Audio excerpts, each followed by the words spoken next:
tremendous sadness and heartbreak that we stand here today with Vanessa Guillen's family.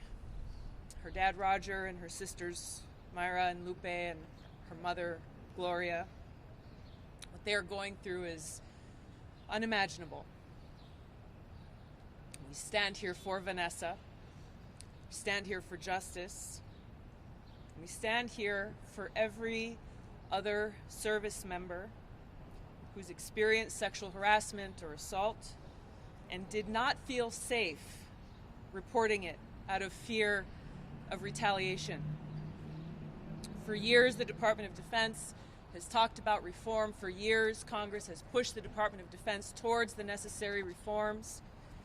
Some changes have been made, but these changes have not gone nearly far enough. What is happening here today is evidence of that. I've served as a soldier in the Army for over 17 years. My first 4 years in the Army were as a young junior enlisted soldier, just like Vanessa. I later went on to become a commissioned officer where I served as a platoon leader and later a company commander. I know personally the strength of and the importance of the chain of command. I also know and understand that fear that Vanessa must have felt. I know and understand how critical it is for our young troops, our young soldiers, to have trust in and faith in their chain of command, which is why these acts of abuse and harassment coming from within that chain of command are so destructive and have such a devastating impact on a young soldier and on the integrity and cohesiveness of that unit.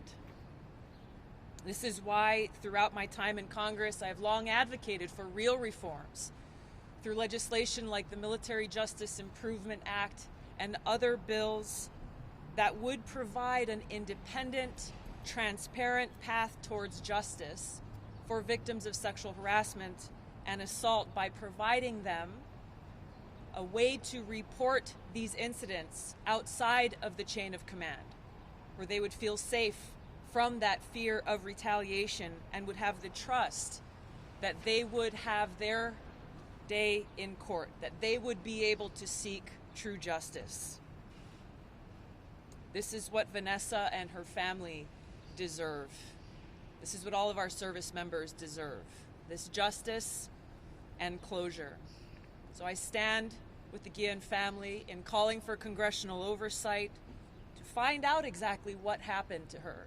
The fact that over 60 days has gone by and still there's been no disclosure of the internal investigation of her sexual harassment charges is absolutely unacceptable. We need to know why she did not get the help that she needed when she needed it, and why this family is forced to grieve and mourn her loss here today. Congress needs to do its job. The Department of Defense needs to do its job to truly serve and provide justice to the men and women who voluntarily serve our country and put their lives on the line. Thank you very much.